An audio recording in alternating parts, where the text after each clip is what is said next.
దేవునికి మహిమ కలుగునుగాక. హల్లెలూయా. ఈ రాత్రి దేవుడు మనందరికీ ప్రేమించి మనందరినీ సజీవ లెక్కలో ఉంచిన విధానమును బట్టి ప్రభుకు స్తోత్రం చేద్దాం బిగ్గరగా.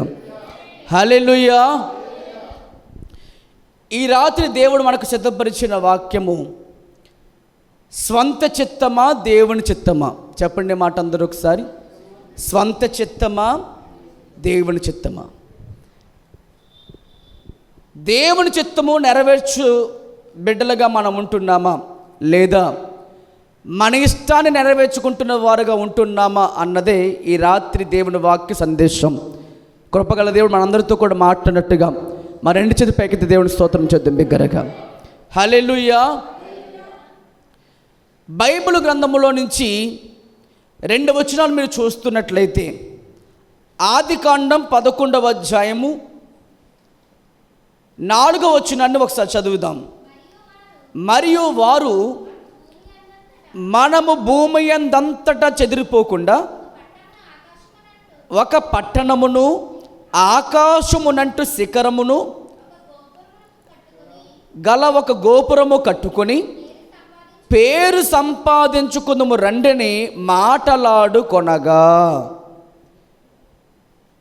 ఇది నిమ్రోదు అనే ఒక వ్యక్తి యొక్క ఉద్దేశమును,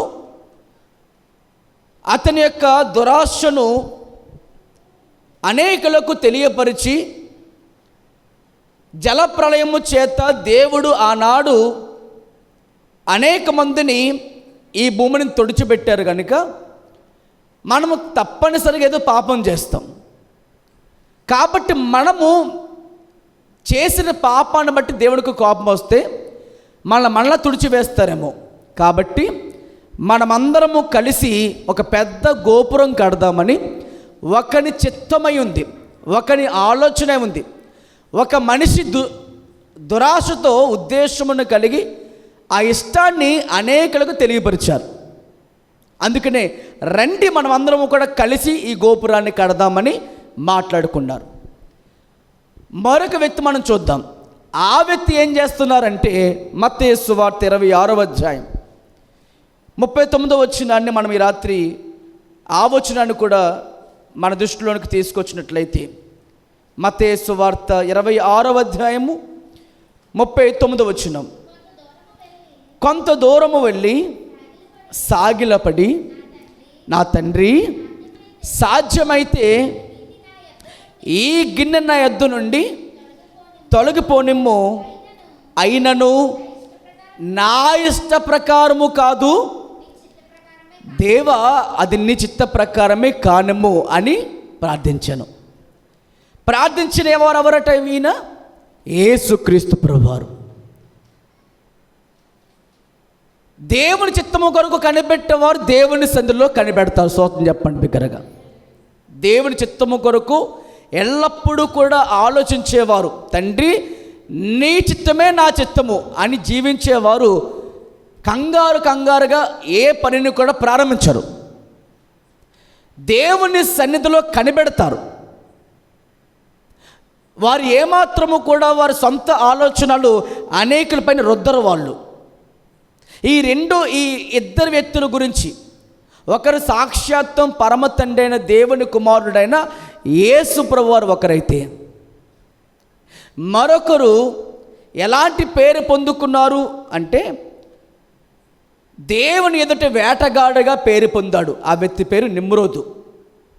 ఈ వ్యక్తికున్న ఆలోచన ఏమిటి అంటే, మనకు ఒకటే భాష, మనమందరము కూడా ఈ పట్టణములో పెద్ద గోపురం కట్టుకుందాం.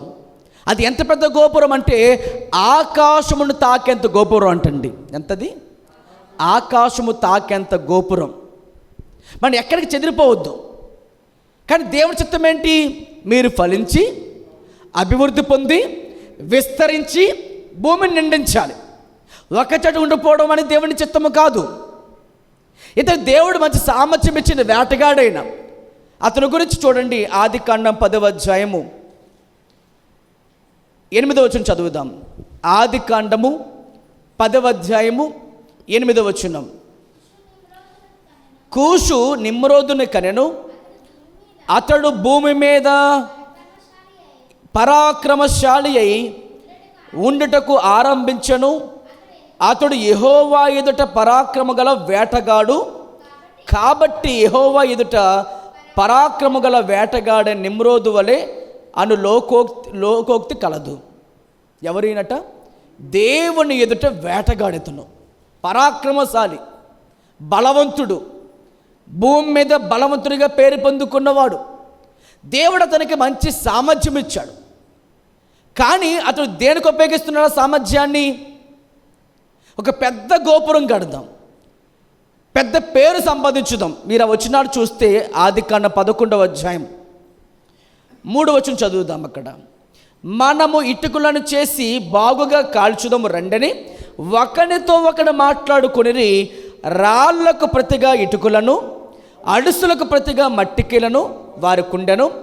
మరియు వారు మనం భూమి అందంతటా చెదిరిపోకుండా ఒక పట్టణమును ఆకాశమునంటూ శిఖరము గల ఒక గోపురము కట్టుకొని ఏమి సంపాదించుకుందాం? పేరు సంపాదించుకుందామని ఒకరితో ఒకరు మాట్లాడుకొనగా, అంటే ఆ వ్యక్తికున్న ఆలోచన ఏంటి? ఎందుకు కట్టుకుందాం దీన్ని? అతడి మనసులో వచ్చిన ఆలోచన పేరు సంపాదించాలని. ఏమి సంపాదించాలని? పేరు ప్రఖ్యాతులు సంపాదించాలని. పెద్ద గోపురం కడదాం, మన పేరు మారుమోగాలి. ఇది ఆలోచన ఆ వ్యక్తికి వచ్చింది. ఎంతమందికి వచ్చింది ఆలోచన? చెప్పండి అందరూ ఒకసారి. ఒకని ఆలోచన అనేకులతో పంచుకున్నారు. వీరెవరు చెప్పనా? ఈ మాట ఆలోచించండి. ఎప్పుడైనా నీ జీవితంలో దేవుని చిత్త ప్రకారంగా, దేవుని ఇష్టము కొరకు ఎప్పుడైతే నువ్వు ఆలోచించకుండా, కనిపెట్టకుండా ఉంటావో, నువ్వు 10 మంది దగ్గరికి వెళ్ళి ఆలోచన అడుగుతూ ఉంటావు. ఇలా చేద్దాం, అలా చేద్దాం, అలా చేద్దాం అనుకుంటావు. అది నీలో వచ్చిన మంచి ఆలోచన అయితే పర్లేదు. ఆ ఆలోచనకు వెళ్ళి దేవునికి ఇష్టం కానీ ఆలోచన అయితే తప్పనిసరిగా నీ ఒక్కని ఆలోచన వల్ల అనేకులు నష్టపోతారు. ఈ మాట మీ గుండెలో పెట్టి రాసుకోండి. ఏం చెప్తున్నాను? దేవుని సన్నిధిలో కనిపెట్టలేని జీవితం ఎప్పుడైతే నీకు వచ్చిందో, దేవుని సన్నిధిలో ప్రార్థించిన అనుభవం నీకు ఎప్పుడైతే కోల్పోయావో, దేవుని దగ్గర నీవు ఎప్పుడైతే ఆయన ముఖము దగ్గరగా లేదా ఆయనకి దగ్గరగా ప్రార్థించే అనుభవం ఎప్పుడైతే నువ్వు కోల్పోయావో, తప్పనిసరిగా నీ ఒక్కని ఆలోచన వల్ల అనేకులు నష్టపోతారు. దేవునికి స్తోత్రం చెప్పండి.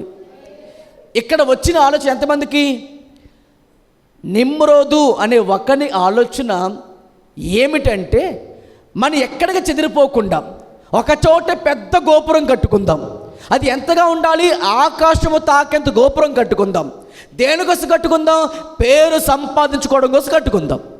అంటే ఒకని దురాశ, ఒకని ఆలోచన అది అనేకులు రుద్దుకున్నాడు. ఉదాహరణకి పరలోకంలో ఉన్నటువంటి తేజో నక్షత్రమైన వెలుగుదూత అపవాది లూసిఫర్కి ఒక ఆలోచన వచ్చింది. ఏంటి ఆలోచన? దేవుని చేత ఇంతమంది కొనియాడబడుతున్న ఈ ఆరాధన, సైన్యములకు అధిపతికు యెహోవా పరిశుద్ధుడు పరిశుద్ధుడు పరిశుద్ధుడు, సర్వలోకము ఆయన మహిమతో నిండి ఉన్నదని ఇంతమంది ఆరాధన నాకెందుకు రాకూడదు?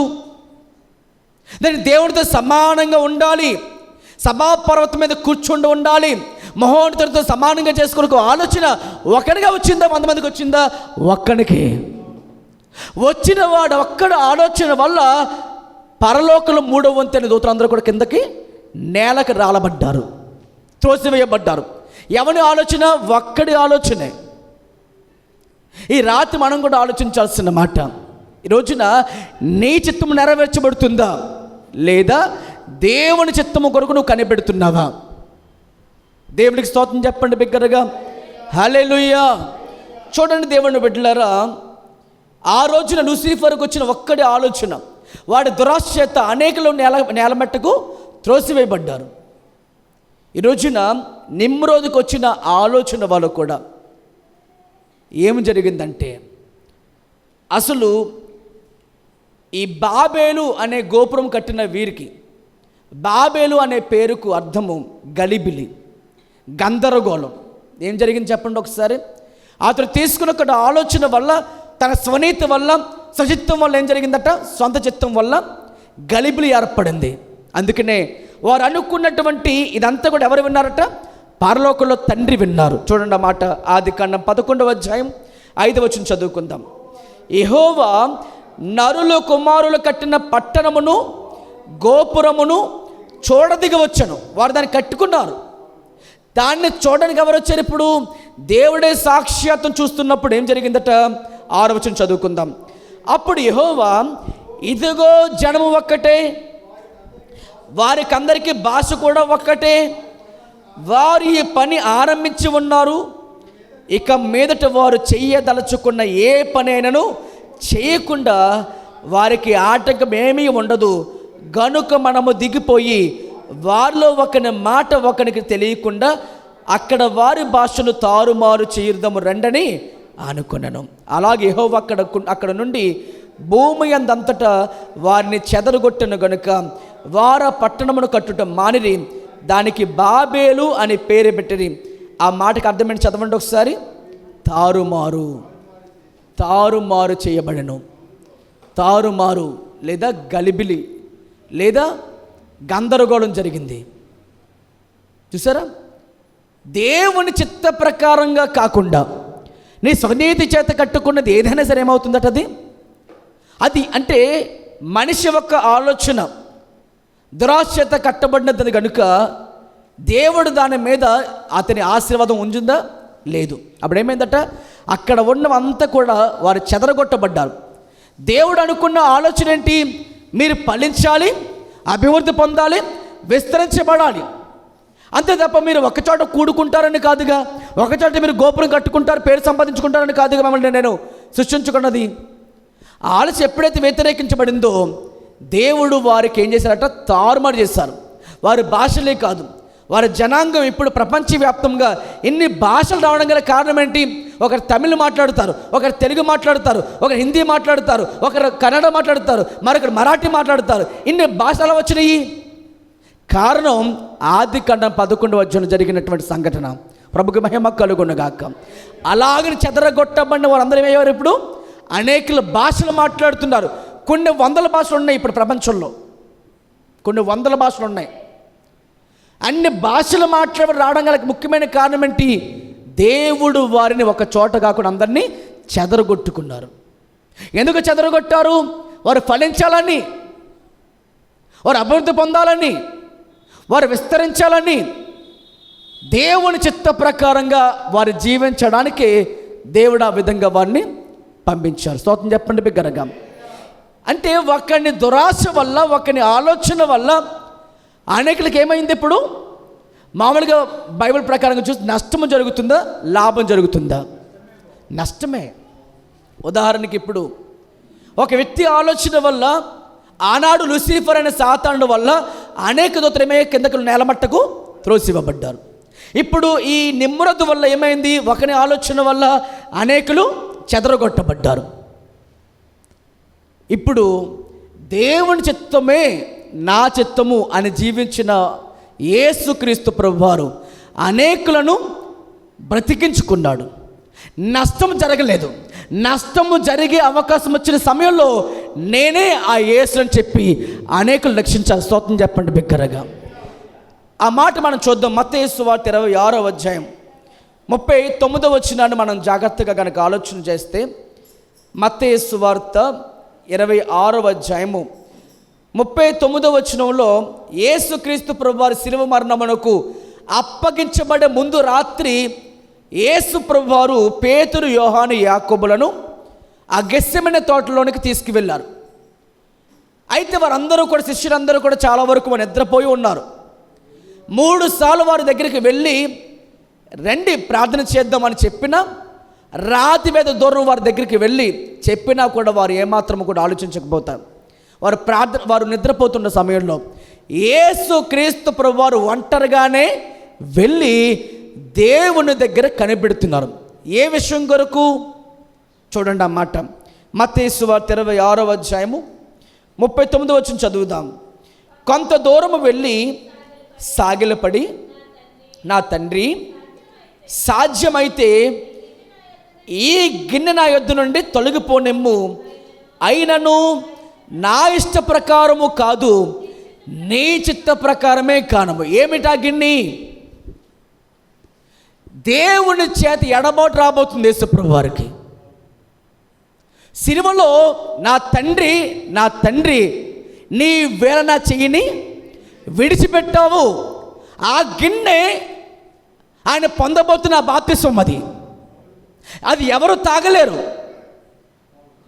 అదే ఎవరికి ఇవ్వాలని, ఎవరు తాగలని ప్రభు చెప్పారు. ఆయన పొందవలసిన బాప్తిస్మం అదే. ఆయన ఆల్రెడీ యోర్దాను నదిలో బాప్తిమిచ్చి యోహాను చేత బాప్తిసం పొందుకున్నాడు ఆయన. కానీ ఆయన చెప్పిన బాప్తిస్మం ఏంటి? సిలువ మరణములో దేవుని చేత ఎల్లప్పుడూ కూడా దేవుడు నాకు తోడుగా ఉన్నారు కనుక నేను ఆయన ఇష్టం నెరవేరుస్తున్నాను అని చెప్పిన యేసుప్రభు వారు ఇప్పుడు ఆయన ముందు కనిపిస్తున్న గిన్నె ఏమిటంటే దేవునితో ఎడబాటు రాబోతుంది ఆయనకి. కనుక యేసుప్రభు వారు ఏమని ప్రార్థిస్తున్నారంటే, దయతో దేవా, నీ చిత్తమైతే గిన్నె నా యొద్ద నుండి తొలగిపో, నువ్వు అయినా నీ ఇష్ట ప్రకారం అయితే ఆ ప్రకారం జరిగించు ప్రభువా. నీ చిత్తమే, నీ ఇష్టమే, నా ఇష్టం. నువ్వు ఏమనుకుంటున్నావో అది ఆ ప్రకారం జరిగించు. నా ఉద్దేశము కాదు, నా ఆలోచన కాదు, నా కోరిక కాదు ప్రభువా. నువ్వు ఏమైతే ఆలోచిస్తున్నావో నా గురించి అదే జరిగించు ప్రభువా. రోజు నువ్వు ఆలోచన చేయి. దేవుని చిత్త ప్రకారంగా ఆయన సన్నిధిలో కనిపెడుతున్నావా? నీకు కష్టం వచ్చినప్పుడు, నీకు నష్టం వచ్చినప్పుడు, నీకు బాధ కలిగినప్పుడు, నువ్వు ఏదైనా అనుకున్నది జరగకపోయినప్పుడు నువ్వు ఎవరి దగ్గర కనిపెడుతున్నావు? దేవుని దగ్గర కనిపెడుతున్న వ్యక్తివైతే దేవుని సన్నిధిలో ఆయన ఉపదేశం పొందుకునేంత వరకు, ఆయన కనికరం పొందుకునేంత వరకు, ఆయన కృప పొందుకునేంత వరకు నువ్వు ఓపిక కనిపెట్టి ఉంటావు. లేదంటే నిమ్రుదు ఆలోచించినట్లుగానే నలుగురి దగ్గరికి వెళ్ళి ఇలా చేద్దాం, ఇది నా ఆలోచన, ఇది నా ఉద్దేశము, ఇది నా కోరిక, నెరవేర్చుకుందామా అంటే దేవుడు నీ వెనుక ఉన్న ఆలోచన ఎలాంటిది అది గమనిస్తాడు, దాన్ని చూస్తాడు. అది ఒక పరిచర్యే కానీ నీ ప్రార్థన ఉద్దేశము కూడా దాన్ని గమనిస్తాడు ఆయన. హల్లెలూయా. ఉదాహరణకి గారడీ సీమోను పరిశుద్ధాత్మ వరం అందుకోవడానికి సిద్ధపడ్డాడు. కానీ మనసు ఎలాంటిది అతనిది? దేవుడిని కొన్నిసార్లు ప్రార్థన ఆలకించకపోవడం కూడా కారణం అదే. యాకోబు రాసిన పత్రికలో ఒక మాట ఉంటుంది, కొంతమంది తమ భోగేచ్ఛల చేత కొన్ని అడుగుతారట. యాకోబు రాసిన పత్రిక అంటే దేవుణ్ణి ప్రార్థన ఆలకించడానికైనా సరే ఏముండాలి నీ మనసులోని, అది దేవునికి ఇష్టమా కాదా అని నువ్వు 10 సార్లు ఆలోచించి దాన్ని బట్టి ప్రభు దగ్గర అడగాలి. యాకోబు రాసిన పత్రిక 4వ అధ్యాయము 2-3 వచనం చదువుదాం. మీరు ఆశించుచున్నారు కానీ మీకు దొరకటలేదు. చూడండి, మనసులో ఏముంది? వారి జీవితం ఎలా ఉంది? నరహత్య చేయుదురు, మత్సరపడుదురు అంటే అసూయపడుదురు కానీ సంపాదించుకోలేరు, పోట్లాడుతారు, యుద్ధములు చేస్తారు కానీ దేవుణ్ణి అడగనందరూ మీకేమీ దొరకదు. ఒకవేళ మీరు అడిగినను మీ భోగముల నిమిత్తం. మనసులో ఏముంటుందట? భోగములు, వారి సొంత ఆలోచనలు, దేవునికి ఇష్టం కాని క్రియలు పెట్టుకుంటారు. భోగములు పెట్టుకుంటూ, భోగములు అంటే ఇంకా చెప్పాలంటే శరీర కోరికలు వారిలో ఇంకా ఉండే, పాపములో వారిని ఇంకా ఉంచుకొని దురుద్దేశముతో వారు అడుగుతారట. అంటే వారు అడిగేది దేవునికి ఇష్టమైన మంచి ఉద్దేశం కోసం కాదు, భోగము నిమిత్తం వారు అడుగుతారు. దానికోసం వినియోగించుకునే వారు అడుగుతారు. అది ఏ ఉద్దేశం అంటది? దురుద్దేశము, చెడ్డ ఉద్దేశంతో అడుగుతురు కనుక వారికి ఏమయ్యో దొరకడం లేదు. ఇప్పుడు ఈ పరిశుద్ధాత్మను అడిగినటువంటి గారడీసం ఉద్దేశం ఏంటి? మంచి ఉద్దేశము కాదు, ధనం సంపాదించాలి. వీటితో పాటు ఫిలిప్పు సువార్త దేనికోసము? ఫిలిప్పేమో దేవుని ప్రజలకు సువార్త ప్రకటిస్తున్నాడు.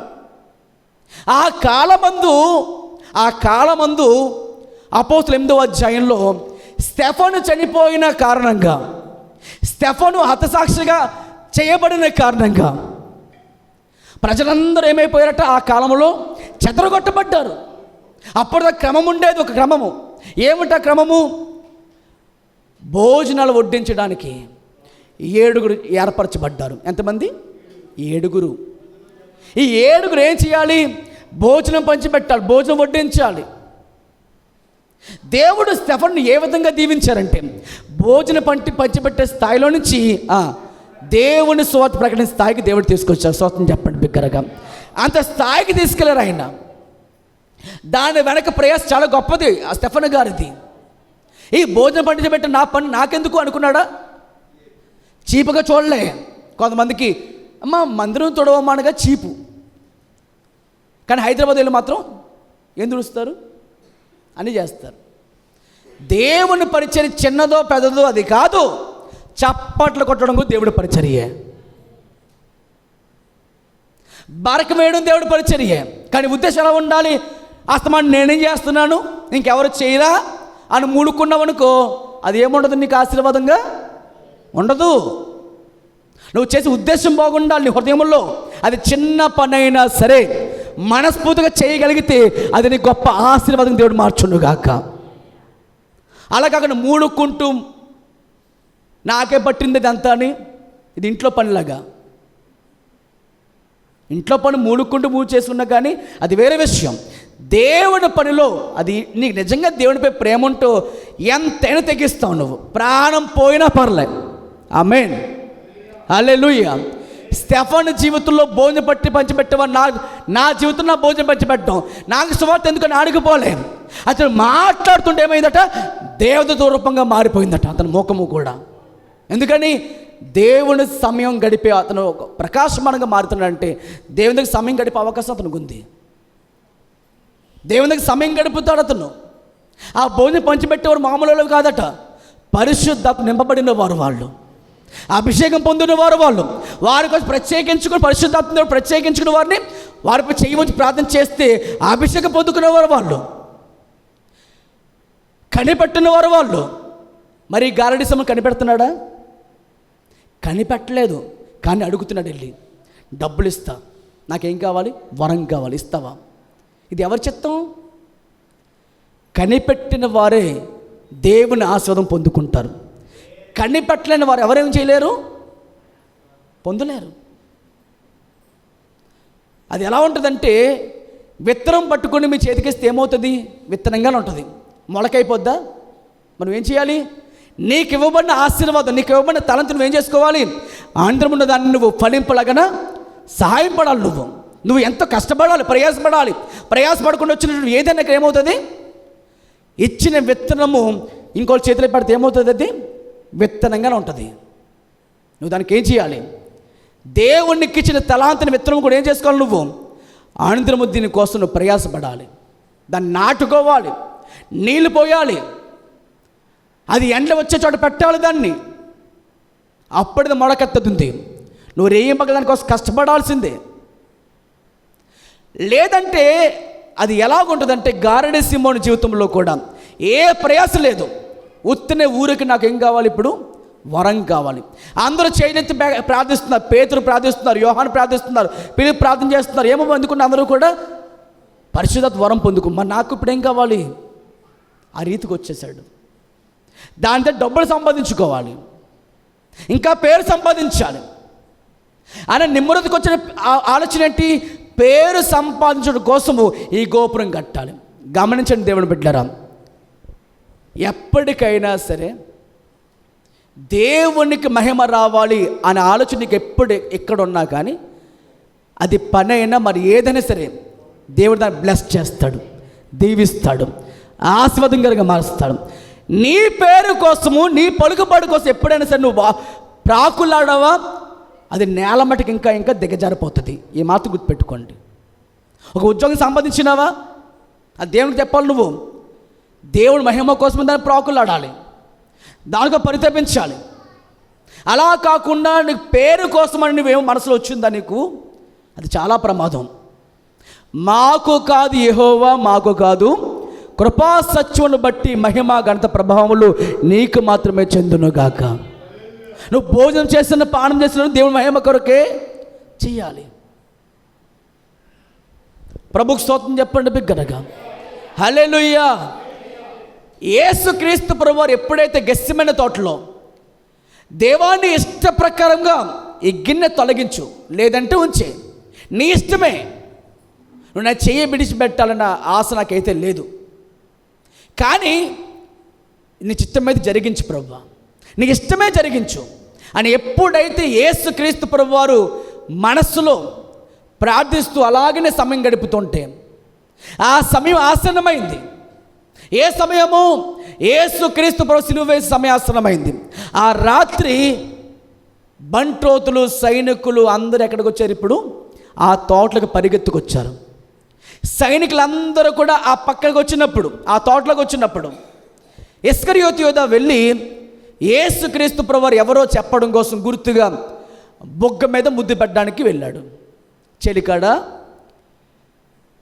నీ సమయంలో నువ్వు చేయాల్సింది కానీ అని అనగానే ముద్దు పెట్టి యేసు ప్రభువుని అప్పగించారు.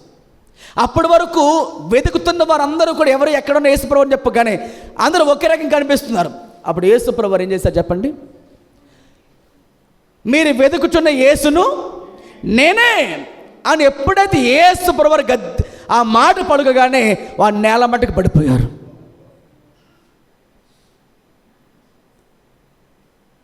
ఒకవేళ యేసుక్రీస్తు ప్రభువారు నేను అని చెప్పకపోతే అక్కడ ఉన్నవారు అందరి మంది ఎంత నష్టం జరిగేదా లేదా? కానీ తన శిష్యులకు ఏమాత్రం నష్టం జరిగించలే. కారణం ఏంటి చెప్పండి? మళ్ళీ చెప్తున్నాం, నీ ఇష్టము నెరవేర్చుకునేంత వరకు నీ జీవితంలో, నీ కుటుంబంలో ఎప్పుడు కూడా ఏం జరుగుతుంది? నష్టాలే వాటిల్లుతూ ఉంటాయి. నా ఇష్టం కాదు ప్రభువా, నా ఉద్దేశం కాదు తండ్రి, నీ ఇష్టమే నా ఇష్టం. నీవు ఏమైతే నా మీద ప్రణాళిక కలిగి ఉన్నావో అదే నా ఇష్టముగా మారునుగా కానీ ఎప్పుడు జీవిస్తావో అది నీకు ఎల్లప్పుడూ కూడా ఆశీర్వాదమే. ఎవరు నష్టపోరు, ఎవ్వరు నష్టము కొని తెచ్చుకోరు. కారణం దేవుని ఇష్టం కోసం ప్రయత్నం పడుతున్నావు కాబట్టి. అందుకే శిష్యులకు ఎవరికి ఏ నష్టము జరగలేదు, జరగనివ్వలేదు. ఒంటరిగానే వెళ్ళి ఒంటరిగానే అప్పగించబడి ఒంటరిగానైనా సిలువకెక్కారు. ఆయన స్తోత్రం చెప్పండి బిగ్గరగా. శిష్యులు ఎవరు ఆయన కోసం ఆ టైంలో సిలువెక్కారా? ఆ తర్వాత ప్రణాళిక ఉంది కాబట్టి సిలువెక్కారు. పేతురు తలకిందలుగా సిలువేయబడ్డారు. సువార్త కోసం, యేసయ్య కోసం వరం చేయబడ్డ కొంతమంది చనిపోబడ్డారు. కానీ ఆ రోజున దేవుని ఇష్ట ప్రకారంగా దేవుని ప్రణాళికను బట్టి ఆయన మాత్రమే సిలువెక్కాల్సి ఉంది కాబట్టి యేసు ప్రభువారు ఎవ్వరికి ఎటువంటి నష్టం జరగకుండా ఆయన చాలా జాగ్రత్త పడ్డారు. ఎందుకని? నీ ఇష్టము నెరవేర్చుకునేంత వరకు నీ కష్టాలు, నష్టాలు, బాధలు, ఇబ్బందులు నా ఇష్టం కాదు ప్రభువా, నీ ఇష్టమే నా జీవితంగా నెరవేర్చబడును కాక. ఎప్పుడైతే నువ్వు ఎప్పుడైతే సిద్ధపడతావో నీకు కానీ నీ ఇంటికి వారికి కానీ ఏ నష్టమో జరగదు. స్తోత్రం చెప్పండి బిగ్గరగా. కొన్ని ఉదాహరణలు మీకు చెప్తా ముగించే ముందు. ఉదాహరణకి లోతు గారు తీసుకునే నిర్ణయం వల్ల తన కుటుంబానికి మాత్రమే నష్టం జరిగిందా, తనకు మాత్రమే నష్టం జరిగిందా చెప్పండి? లోతు తీసుకున్న ఒక నిర్ణయం, తన స్వనీతి, తన స్వచిత్వం వల్ల ఏమి జరిగింది? కుటుంబానికి నష్టం జరిగింది. మనందరికీ బాగా తెలుసు, అబ్రహాము, లోతు ఇరువురు కూడా ఒక కుటుంబంలో వాళ్ళు. కానీ ఒకరికి ధనాపేక్ష బాగా ఎక్కువ. అతని పేరు లోతు. మనకి అంటే ఇద్దరి కుటుంబానికి ఏమున్నాయి? ధనం ఎక్కువగా ఉంది. పశువుల కాపలికి, వాళ్ళ పశువుల కాపలికి గొడవ వచ్చింది. వారు ఏమనుకున్నారంటే, అబ్రహాము గారు ఏమన్నారంటే, మనం బంధువులము, నువ్వు కుడి తట్టుకు వెళితే నేను ఎడమ తట్టుకు వెళ్తాం, నువ్వు ఉత్తరానికి వెళ్తే దక్షిణ తట్టుకు వెళ్తాం అన్నప్పుడు ఏం చేయబడాలి? ఎందుకు వచ్చింది? కలిసి ఉందాము. ఇవన్నీ కూడా వస్తూ ఉంటాయి, పోతుంటాయి అనుకోవాలి. నిజానికి దేవుడు ఎవరు పిలుచుకున్నారు? అబ్రహామునే పిలిచారు. ఎందుకని? దేవుడు ముందే తెలుసు ఈ లోతు ఎక్కడి మధ్యలో తప్పుడు అడుగేస్తాడని. అందుకే దేవుడు అంటాడు, ఎవరిని ముందుగా ఎరుగునో ఆయన వారిని పిలుస్తాడట, పిలిచిన వారిని ఆయన నీతిమంతులుగా తీరుస్తాడంట, నీతిమంతులైన వారిని దేవుడు మహిమకరంగా మార్చుకుంటాడంట. స్తోత్రం చెప్పండి బిగ్గరగా. రోమాపత్రిక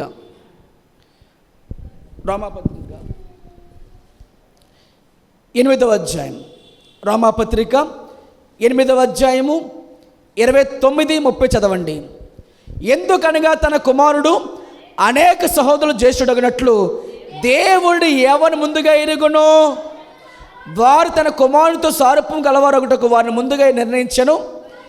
మరి ఎవరిని ముందుగా నిర్ణయించను వారిని పిలిచెను, ఎవరిని పిలిచును వారిని నీతిమంతులుగా తీర్చెను, ఎవరిని నీతిమంతులుగా తీర్చును వారికి మహిమపరిచిన స్తోత్రం చెప్పండి బిగ్గరగా. దేవుడు అబ్రహామునే పిలిచారు, లోతుని పిలవడానికి దేవునికి ఇష్టం లేదు, దేవుని చిత్తం కాదు అది.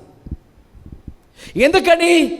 దేవుడు అబ్రహాము విషయంలో ముందే ఎరిగినవాడు. మీకు విషయం చెప్తాను వినండి. జగత్తు పునాది వేయబడక మునిపే మన జీవితము అంత దేవునికి తెలుసు. ఆమేన్, హల్లెలూయా. ఎంతమంది పరలోకంగా ఎత్తబడతారో కూడా ఆయనకి తెలుసు. ఆమేన్, హల్లెలూయా, హల్లెలూయా. జగత్తు పునాది వేయబడక మునిపే సమస్తం ఆయనకు ముందుగానే ఎరిగినవాడు ఆయన. అబ్రహాము ఎలాంటి వాడో దేవుని ముందుగానే తెలుసు. అబ్రహాముతో వచ్చినటువంటి లోతు ఎలాంటి వాడు ముందుగా దేవునికి తెలుసు. అబ్రహాము తన కుమారులకు ఇలా ఉపదేశం చేస్తాడు ముందుగా దేవునికి తెలుసు. తర్వాత ఇస్సాకుకు పుట్టిన యాకోబు యాకోబులు ఏమవుతారో దేవుడు ముందుగానే వారి కడుపులో ఉన్నప్పుడు దేవుడు అన్నారు, పెద్దవాడు చిన్నవాడికి దాసుడు అవుతాడు. ఎందుకని? ఇంకా పుట్టకముందు ఆయనకు తెలుసు మొత్తం అంతా కూడా. ఆమేన్. దేవునికి సమస్త ముందుగానే తెలుసు. ఇక్కడ కూర్చుని ఈ వాక్యం వింటున్నాం, ఈ వాక్య ఉపదేశం వింటున్న ప్రతి ఒక్కరికి కూడా నువ్వు ఏమవుతావో దేవుని ముందుగానే తెలుసు. హల్లెలూయా. ఎందుకని? ఆయన పుట్టించిన వాడు ఆయనకి ఏమవుతుందో తెలియకుండా ఉంటుంది. సమస్తం ఆయనకి తెలిసిన వాడే ఉన్నాడు ఆయన. దేవుడు ఎవరు ముందుకు ఎరుగునో వారి ముందుకు దేవుడు ఆయన నిర్ణయించుకున్న వారిని పిలుచుకున్నాడు. హల్లెలూయా. పేతురైనా, యోహానైనా, ఆంద్రే అయినా, యాకోబు అయినా, అపోస్తలు ఎవరైనా సరే ముందుగా దేవుడు వారిని ఎరిగిన వాడే ఉన్నారు. వారిని నిర్ణయించుకున్నాడు, వారిని పిలుచుకున్న వారిని నీతి ముందుగా ఆయన తీర్చుకున్నారు. ఈరోజున సంఘ సహోదరులారా, మనల్ని కూడా దేవుడు పిలుచుకున్నారు. స్తోత్రం చెప్తాం బిగ్గరగా. లోకములో అనేక మంది నశించిపోయేవారు ఉండగా మన ప్రేమతో పిలుచుకొని తన రక్తముతో కడిగిన యేసయ్యకి స్తోత్రం చెప్పండి బిగ్గరగా. మా నీతి ముందుకు తీర్చిన దేవునికి స్తోత్రం చేద్దాం బిగ్గరగా. హల్లెలూయా. మనము జగత్తు పునాది వేయబడక మునిపి ఆయన ముందు మనము నిర్ణయించబడ్డాం,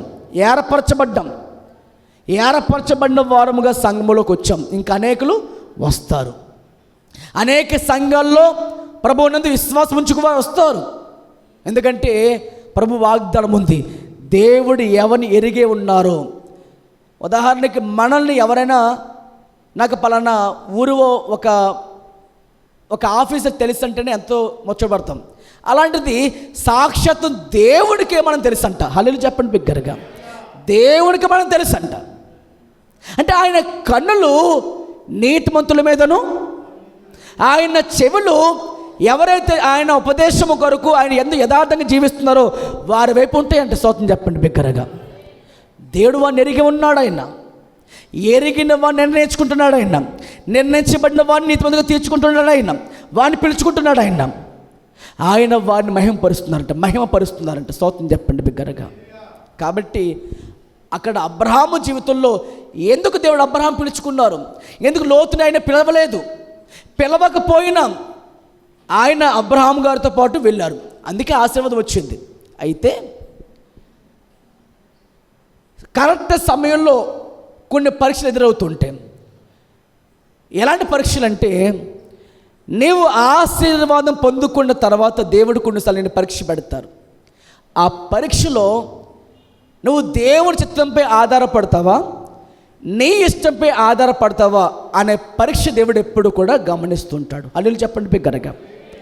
విస్తారమైనటువంటి పశు సంపదతో, విస్తారమైన ధనముతో కలిసి ఉన్నటువంటి అబ్రహాము లోతు జీవితంలో ఒక కష్టము రాగానే వేరుపాటు అయిపోయినప్పుడు అబ్రహాము ఆలోచన లోతుగా నచ్చి లోతు గారు ఏం చేశారట, ఏమాత్రము ఆలోచించకుండా, ఏమాత్రము కూడా అయ్యో ఈ సలహా వల్ల నా కుటుంబం నష్టపోతుందేమో, నువ్వు ఆశీర్వాదం పొందుకున్నవాడు కదా, మనం కలిసి ఉందాం అనే ఆలోచన లేకుండా ఏమని అనుకున్నాడు అతనంటే, ఆ లోతు విషయంలో లోతు గారు అంటారు, సొదొమ గొమొర్రా పట్టణమును అతని కనులకు ఎలా కనిపించిందట, యెహోవా తోటవలను పాలు తేనె ప్రవహించే దేశముగా కనిపించింది కంటికి.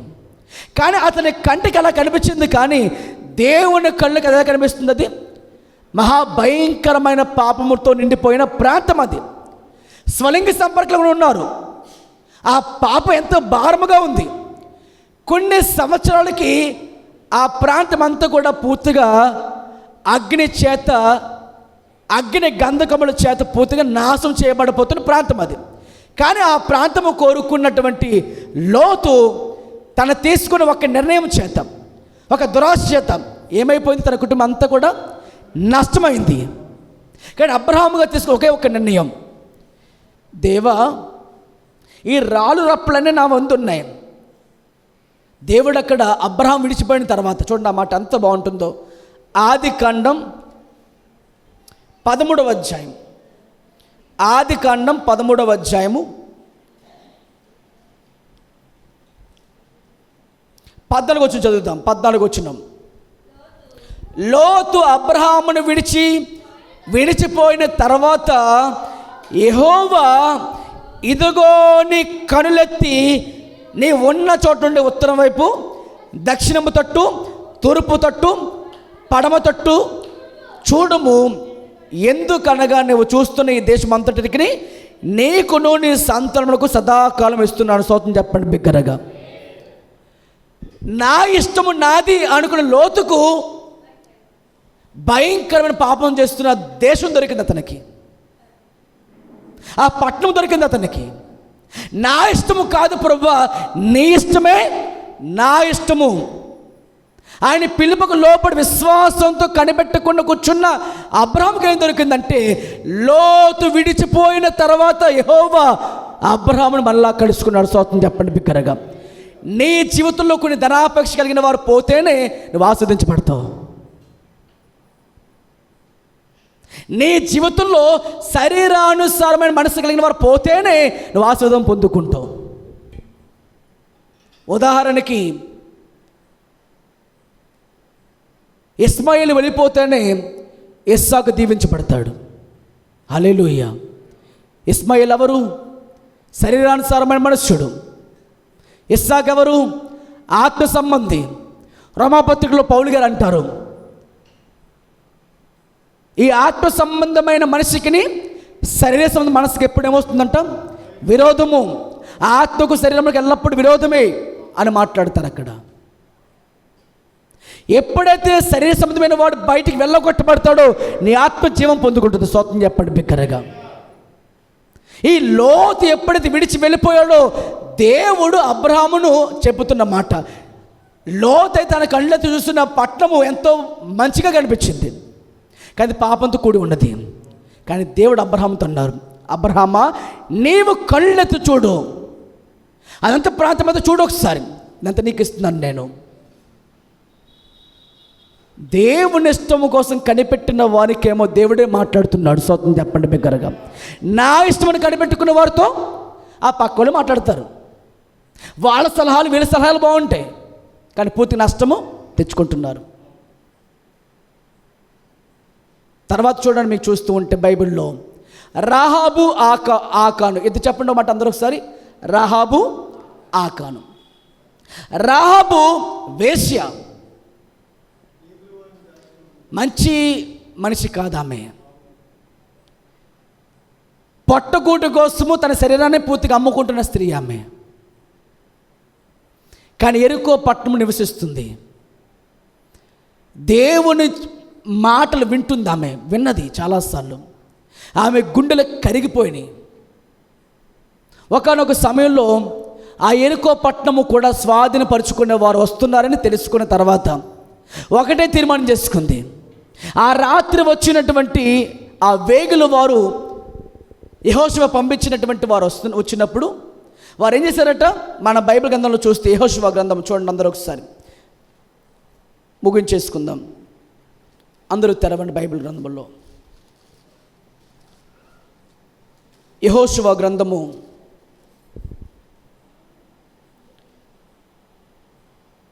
2వ అధ్యాయము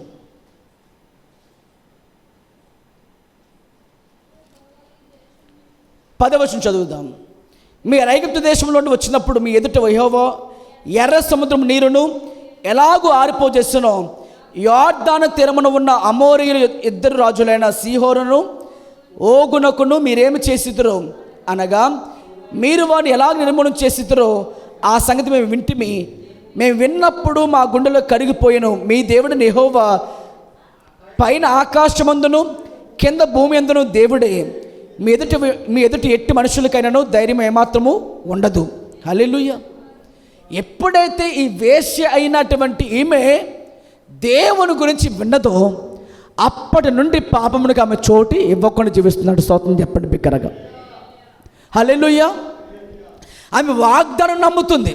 యెరికో పట్టణము ఈ వేగుల వారైన వీరి చేత, ఈ కనానీయుల చేత, క్షమించండి, ఈ ఇశ్రాయేలు ప్రజల చేత ఇది స్వాధీనం చేయబడుతుంది అని ఎప్పుడైతే ఆమె ఎరిగిందో తన ఇంటి వారి కోసము తన కోసము భారము తెచ్చుకొని, హల్లెలూయా, భారము తెచ్చుకొని దేవుని చిత్తము కొరకు కనిపెడుతుంది ఆమె. స్తోత్రం చెప్పండి బిగ్గరగా.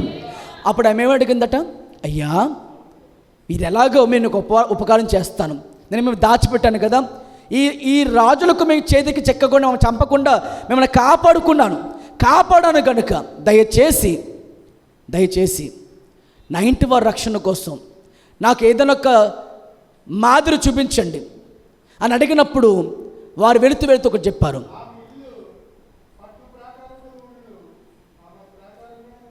అప్పుడు వారికి ఇచ్చినది ఏంటంటే ఆ కుటుంబానికి ఎర్రటి తొరకల దారం కట్టుకో. హల్లెలూయా. ఏం కట్టుకోమందంట? ఎర్రటి తొరకల దారం కట్టుకోమ్మా.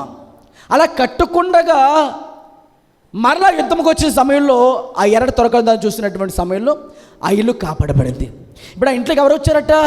తన ఇంటి వారిలో తన అక్క చెల్లెళ్ళు, తన అన్నదమ్ములు, తన కుటుంబీకులు, తన బంధువులు అందరూ ఇంట్లోకి వచ్చారు. స్తోత్రం చెప్పండి బిగ్గరగా. ఇంట్లోని బయటికి వెళ్ళిన వారు ఏమైపోతున్నారు? అక్కడ పట్టణం నాశనం అయిపోతుంది. ఆ ఒక్కరితో వీరు చనిపోతారు. కానీ ఆమె చెప్పిన మాట వల్ల కాపాడుకున్నారు. గుర్తుపెట్టుకునే మాట. ఈరోజు నీ జీవితంలో మంచిని దాచుకుంటే రేపు నీ భవిష్యత్తు కాపాడబడుతుంది. స్తోత్రం చెప్పండి బిగ్గరగా. దేవుని వాగ్దానం నమ్మిన తర్వాత నీవు నీ జీవితంలో మంచిని కాపాడుకుంటూ జీవించాలి. వేగిల వారిని కాపాడుకుని రహాబు జీవితంలో భవిష్యత్తులో తన కుటుంబాన్ని కాపాడుకుని స్తోత్రం చెప్పండి బిగ్గరగా. కానీ ఆకాన్ ఏం చేస్తాడు? పై వస్త్రాన్ని, బంగారు కమ్మని అన్నీ కూడా దేవునికి ఇష్టం కానిది, శపితమైన దాన్ని ఏది ముట్టుకోవద్దన్నప్పుడు బంగారమును కాల్చివేసేయండి, ఏదైనా కాల్చివేయండి, ఇది శపితమైనది, కాల్చివేయబడింది, ఏది ముట్టుకోవద్దన్నప్పుడు ఈ బంగారం చూడగా అతనికి ఏమనిపించింది? ఆశ కలిగింది. శపితమైనది, దేవుడు వద్దు అన్నది మన కుటుంబాల్లో కానీ మన దగ్గర కానీ ఉందా, దాన్ని బట్టి నీ ఇంటికి నష్టం జరుగుతుంది. ఆకలాగా తెచ్చుకొని ఎవరికి తెలియకుండా ఇంట్లో దాచిపెట్టుకొని గుడారంలో ఏమీ తెలియని వాడికి యుద్ధంకి వచ్చాడు. అక్కడికి అతను పోనీ ఏమన్నా చిన్నోడా, ఎర్ర సముద్రం దాటుకొచ్చిన వాడు. ఆమెన్. అనేక మంది చేత ఎంత బలముగా అన్నాడు. యెహోషువ, కాలేబు, మోషే వంటి వారి వెనక ఇది కూడా వచ్చిన వాడే. యెరికో పట్టణముడు గుండా ఇప్పుడు వెళుతున్నవాడే. ఇంకొన్ని రోజులు ఓపిక పడితే ఏమైపోతే అతను కూడా కనానుకు చేరేవాడే. కానీ ఏమయ్యాడు? మధ్యలో ఆశ. ఈరోజు నా పరలోకము చేరవలసిన మనము కూడా ఎక్కడో అపవాది కొన్నిసార్లు నీ కంటి ద్వారానో, నీ ఆలోచన ద్వారానో నీకు వస్తున్న కొన్ని ఆశలకు లోపడిపోతావు, నష్టం తెచ్చుకుంటున్నావు. నష్టం తెచ్చుకున్న తర్వాత ఏమైంది? కనాను శపితమైన దాన్ని, చెడ్డదాన్ని దాచుకున్నాడు. భవిష్యత్తు ఏం జరిగింది అతని జీవితంలో? తన కుటుంబానికి అతని ఒక్క ఆలోచన వల్ల, ఒక దురాశ వల్ల ఏమైపోయింది? కుటుంబంతో పూర్తిగా నష్టం తెచ్చుకొని రాళ్లతో చావగొట్టబడ్డారు. ఇతని వల్ల 36 మంది చచ్చిపోయారు సైనికులు. మరి ఇతనికి కుటుంబం నష్టమైంది. చూసారా? రాహాబు మంచి విషయాన్ని దాచిపెట్టుకుంది కాబట్టి, వేగిల వారిని కాపాడింది కాబట్టి తన కుటుంబం కాపాడబడింది. ఈరోజు నువ్వు ఏమి దాచుకుంటే హృదయంలో దాన్ని బట్టు కాపాడబడతావు, నీ భవిష్యత్తు కాపాడబడుద్ది. ఇంకా నువ్వు హృదయంలో అసూయ, ద్వేషం, పగ ఇవన్నీ దాచిపెట్టు చెడ్డబడి ఉంచుకున్నావా, రేపు నీ భవిష్యత్తు పూర్తిగా నష్టపోతుంది. అందుకంటున్నాను, దేవుని చిత్తము కనిపెట్టే వారు ఎప్పుడు కూడా దేవుని సన్నిధిలో ఏకాంతంగా ప్రభు సన్నిధిలో గడుపుతారు. దేవుని ఇష్టము కాదు, నా ఇష్టం నెరవేర్చబడి అనుకున్నావా, నువ్వు 10 మందిని పోగేసుకుంటూ నష్టం తెచ్చుకుంటావు. ముగింపులో మోషే అహరోను గురించి కూడా ఒక మాట చెప్పి ముగిస్తాను. మోషేగా 40 దినాలు దేవుడిచ్చిన మాట ప్రకారంగా, దేవుడి పలికిన మాట ప్రకారంగా నీవు నా కొండ మీదకి రా, సీనాయి కొండ మీదకి అన్నప్పుడు మోషే గారు ఏం చేశారట, సీనాయి కొండ మీద ఉన్నారు. ఎన్ని రోజులు? 40 రోజులు. రేయింబగళ్ళు, ఆహారము లేదు, నీళ్ళు లేవు. కానీ దేవుని దగ్గర సమయము గడుపుతూ కనిపెడుతున్న ఆయనకు ఏమి దొరికింది? ఆనాటి ప్రజలైన ఇశ్రాయేలు ప్రజలకు పరిశుద్ధత కొరకైన ఉపదేశం దొరికింది. ఆమేన్. 40 దినాలు కనిపెట్టినప్పుడు ఉపదేశం పొందుకొని కిందకు వచ్చాడు. పరలోక ఉపదేశం పొందుకొని 40 దినాలు కనిపెట్టుకున్న వారికి ఉపదేశం దొరికింది. కిందకు దిగినప్పుడు అతని ముఖం ప్రకాశిస్తుంది. హల్లెలూయా. కానీ ఆయన కొండ మీద ఉన్నప్పుడు ఇంకా రాలేదు అనుకున్నటువంటి అహరోను మిగతా ప్రజలందరూ ఏం చేసుకున్నారు? అహరోనుకు ఒక ఆలోచన వచ్చింది, వీరు చెదిరిపోతారేమోనని. వారు అప్పుడు అడుగుతున్నారు, ఏమని? అయ్యా, మా ముందు నడిచే దేవుడు ఎక్కడా? మమ్మల్ని నడిపించే నాయకుడు ఎక్కడా? అతడు ఏమాయను? వీరికి ఏం లేదు, కనిపెట్టే అనుభవం. అప్పుడు ఏమైపోయింది? వెంటనే మా దేవుడు ఎక్కడా, మా నాయకుడు ఎక్కడా అని అడిగిన కారణంగా అహరోనుకు వచ్చిన ఆలోచన, అహరోనుకు వచ్చిన ఒక దురాశ ఆలోచన, అతని మనసులో వచ్చిన ఆలోచన, ఒక దూడ తయారు చేయాలి. ఆ మనసులో వచ్చిన ఆలోచన ఏంటి? దూడ. దానికి ఏం చేస్తుండే ఆయన?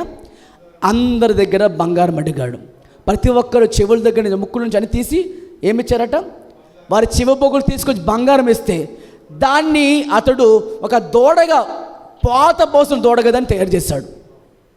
ఇదిగో మీ దేవుడు, ఇదిగో ఇతనే, మిమ్మల్ని నడిపించిన వాడు ఇతనే. దాని ముందు బలిపీఠం కట్టి రేపు మీకు పండగ, గంతులు వేయమని చెప్పి ఏం చేశాడు? వారందరినీ కూడా ఒక్కని ఆలోచన వల్ల విగ్రహార్థగా తయారు చేశాడు. ఒక క్షణంలో ఒక మనిషి ఆలోచన ఏమైంది? అనేకులను విగ్రహార్థకులు మార్చేశాడు. త్రాగుబోతులుగా వారు త్రాగుతున్న వారు కనీసలేకపోయాడు. కారణం చెప్పనా? దేవుడి పిలుపు అందుకున్న మనిషి ఏమో దేవుని చేత నడిపించబడతాడు, దేవుని పిలుపు లేని మనిషి ఏమో తన ఇష్టానుసారంగా నడిపిస్తాడు. అది చాలా నష్టమైపోతుంది సంఘానికి, అది చాలా నష్టమైపోతుంది కుటుంబానికి. అందుకని మోషే జీవితంలోనేమో ఆ తర్వాత యుద్ధము జరుగుతుంది, ఇది సంగీతం జరుగుతుందని కొంతమంది అక్కడ యెహోషువ మాట్లాడుతుంటే,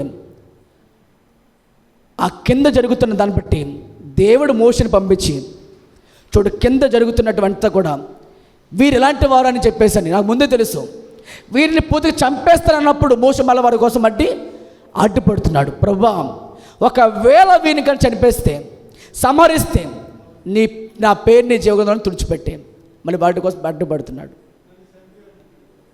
అర్థం చేసుకున్నారు ఈ మాట ఈ రాత్రి వచ్చిన వాళ్ళని. ఈరోజు మిమ్మల్ని అడుగుతున్న ప్రశ్న, మీరు మీ జీవితంలో మీ ఇష్టం నెరవేర్చుకుంటారా? మీకు ఎప్పుడైనా గమనించండి, దేవుని ఇష్టం నెరవేర్చుకున్నట్లయితే దేవుడు వాక్యం ఎప్పుడు చదువుతారు, వాటి ప్రకారంగా దేవుడు నీతో ఆయనని మనసును అనుగ్రహిస్తాడు. ఆయనతో సమయం గడుపుతున్నప్పుడు, ఆయనతో నువ్వు మాట్లాడుతున్నప్పుడు తప్పక నీకు ఆయన ప్రణాళిక తెలియపరుస్తూ ఉంటాడు. లేదు, నీ ఇష్టం నెరవేర్చుకుంటున్నాడు అయితే నీవెప్పుడు కూడా దేవునికి వ్యతిరేకంగా జీవిస్తున్న వాడు అవుతావు. ఇది ఎవడో ఆలోచన? ఆనాడు సాతాను ఆలోచన. ఆ తర్వాత ఆదాము అలాగనే తన జీవితంలో నా ఇష్టముగా పండు తీసుకుని తిన్నాడు. హవ్వ కూడా అలాగే చేసింది. ప్రపంచానికి ఏం తీసుకొచ్చారు వాళ్ళు? పాపాన్ని తీసుకొచ్చారు. చూసారా? ఒకరి వల్ల నష్టం జరుగుతుంది. ఈరోజు మరి నీ భక్తి వల్ల ఏదో వచ్చి వెళ్ళిపోతున్నాం, ప్రార్థిస్తున్నాం, ఒక పాట పాడడం, ఒక వాక్యం చదవం అని అనుకుని వెళ్ళిపోయేవారు అయితే నువ్వు నీ ఇష్టం నెరవేర్చుకుంటున్నావా, వారికి ఉంటున్నామా, లేదా దేవుని ఇష్టం నెరవేర్చే వారికి ఉంటున్నామా? అది ఆలోచన చేయండి. ఎలా తెస్తుంది నీకు ఆలోచన అంటే, ఎప్పుడు దీన్ని చదవండి. ఇది చదివితే నీ జీవితంలో అర్థమవుతుంది, దేవుడి మనసు నీకు అర్థమవుతుంది. ఎప్పుడైతే దీంట్లో నువ్వు చదవకుండా అలాగే పక్కన పెట్టుకొని ఎప్పుడో ఒకసారి వాక్యం వింటాం కదా అన్నట్టుగా కూర్చుంటే ఏమీ నీకు ప్రయోజనం ఉండదు. దేవుని ఇష్టం నెరవేర్చే వారుగా ఉంటే తప్పకుండా దేవుడు నీకు ఎల్లప్పుడూ తోడుగా ఉండును గాక. ప్రార్థన చేసుకుందాం. మోకరించదు అందరం కూడా ప్రార్థన చేసుకుందామా.